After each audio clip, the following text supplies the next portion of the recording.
Abraham की संतान, दाऊद की संतान, यीशु मसीह की वंशावली। अब्राहम से इसहाक उत्पन्न हुआ, इसहाक से याकूब उत्पन्न हुआ, और याकूब से यहूदा और उसके भाई उत्पन्न हुए। यहूदा और तामार से पेरेस व जेरह उत्पन्न हुए, और पेरेस से हेस्रोन उत्पन्न हुआ, और हेस्रोन से एराम उत्पन्न हुआ। एराम से अमीनादाब उत्पन्न हुआ, और अमीनादाब से नहशोन, और नहशोन से सलमोन उत्पन्न हुआ। सलमोन और राहाब से बोआज उत्पन्न हुआ, और बोआज और रूत से ओबेद उत्पन्न हुआ, और ओबेद से यिशै उत्पन्न हुआ, और यिशै से दाऊद राजा उत्पन्न हुआ, और दाऊद से सुलैमान उस स्त्री से उत्पन्न हुआ जो पहले ऊरिया की पत्नी थी। सुलैमान से रहबाम उत्पन्न हुआ, और रहबाम से अबिया उत्पन्न हुआ, और अबिया से आसा उत्पन्न हुआ। आसा से यहोशाफात उत्पन्न हुआ, और यहोशाफात से योराम उत्पन्न हुआ, और योराम से उजिया उत्पन्न हुआ, और उजिया से योताम उत्पन्न हुआ। योताम से आहाज उत्पन्न हुआ, और आहाज से हिजकिय्याह उत्पन्न हुआ। हिजकिय्याह से मनश्शे उत्पन्न हुआ। मनश्शे से आमोन उत्पन्न हुआ, और आमोन से योशिय्याह उत्पन्न हुआ। और बंदी होकर बाबेल जाने के समय में योशिय्याह से यकोन्याह और उसके भाई उत्पन्न हुए। बंदी होकर बाबेल पहुंचाए जाने के बाद यकोन्याह से शालतिएल उत्पन्न हुआ, और शालतिएल से जरुब्बाबेल उत्पन्न हुआ। जरुब्बाबेल से अबीहूद उत्पन्न हुआ। अबीहूद से एलियाकिम उत्पन्न हुआ, और एलियाकिम से अजोर उत्पन्न हुआ। अजोर से सादोक उत्पन्न हुआ। सादोक से अखिम उत्पन्न हुआ, और अखिम से एलीहूद उत्पन्न हुआ। एलीहूद से एलियाजार उत्पन्न हुआ। एलियाजार से मत्तान उत्पन्न हुआ, और मत्तान से याकूब उत्पन्न हुआ। याकूब से यूसुफ उत्पन्न हुआ जो मरियम का पति था, और मरियम से यीशु उत्पन्न हुआ जो मसीह कहलाता है।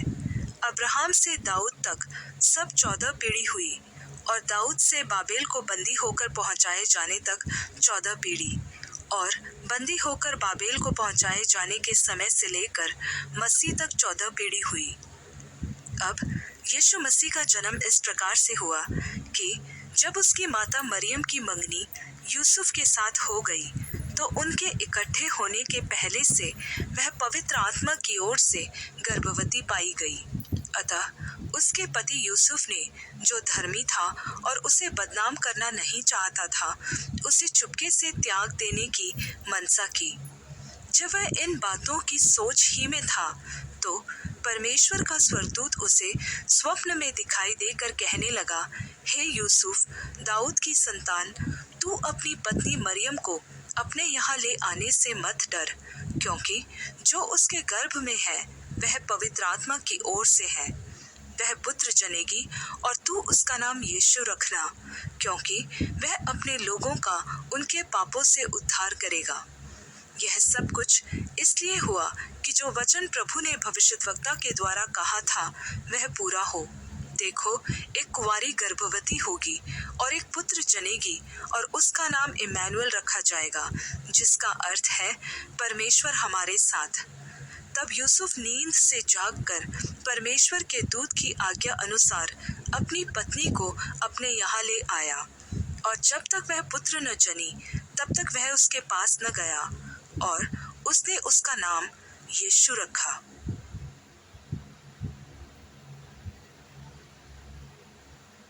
मत्ती अध्याय 2।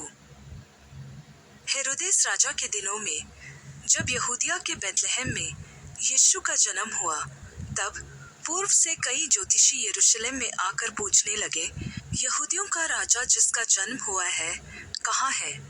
क्योंकि हमने पूर्व में उसका तारा देखा है और उसको झुककर प्रणाम करने आए हैं।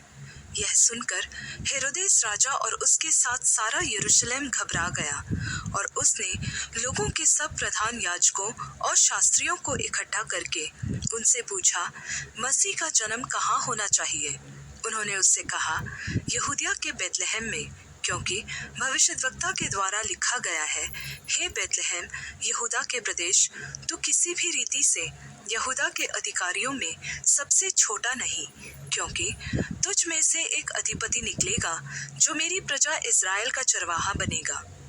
तब हेरोदेस ने ज्योतिषियों को चुपके से बुलाकर उनसे पूछा कि तारा ठीक किस समय दिखाई दिया था, और उसने यह कहकर उन्हें बेतलहम भेजा, जाकर उस बालक के विषय में ठीक ठीक मालूम करो, और जब वह मिल जाए तो मुझे समाचार दो, ताकि मैं भी आकर उसको प्रणाम करूं। वे राजा की बात सुनकर चले गए, और जो तारा उन्होंने पूर्व में देखा था वह उनके आगे आगे चला, और जहां बालक था उस जगह के ऊपर पहुंचकर ठहर गया। उस तारे को देखकर वे अति आनंदित हुए, और उस घर में पहुंचकर उस बालक को उसकी माता मरियम के साथ देखा, और दंडवत होकर बालक की आराधना की, और अपना अपना थैला खोलकर उसे सोना और लोबान और गंधरस की भेंट चढ़ाई। और स्वप्न में यह चेतावनी पाकर कि हेरोदेस के पास फिर न जाना, वे दूसरे मार्ग से होकर अपने देश को चले गए। उनके चले जाने के बाद परमेश्वर के एक दूत ने स्वप्न में प्रकट होकर यूसुफ से कहा, उठ, उस बालक को और उसकी माता को लेकर मिस्र देश को भाग जा, और जब तक मैं तुझसे न कहूँ तब तक वहीं रहना, क्योंकि हेरोदेस इस बालक को ढूंढने पर है कि इसे मरवा डाले। तब वह रात ही को उठकर बालक और उसकी माता को लेकर मिस्र को चल दिया, और हेरोदेस के मरने तक वहीं रहा, इसलिए कि वह वचन जो प्रभु ने भविष्यद्वक्ता के द्वारा कहा था पूरा हो, मैंने अपने पुत्र को मिस्र से बुलाया।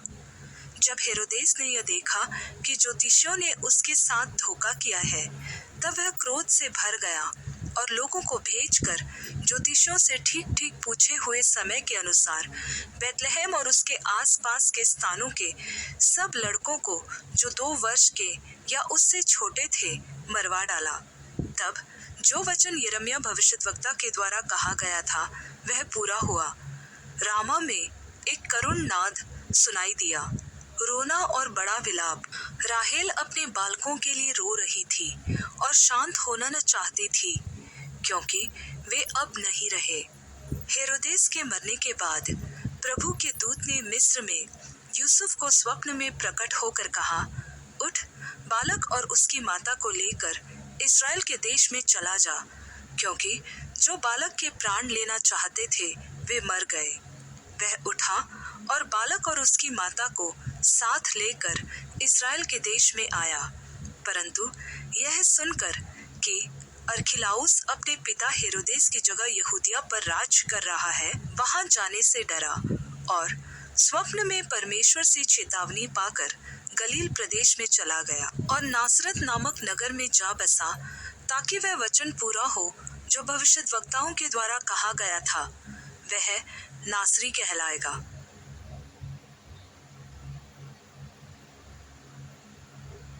मत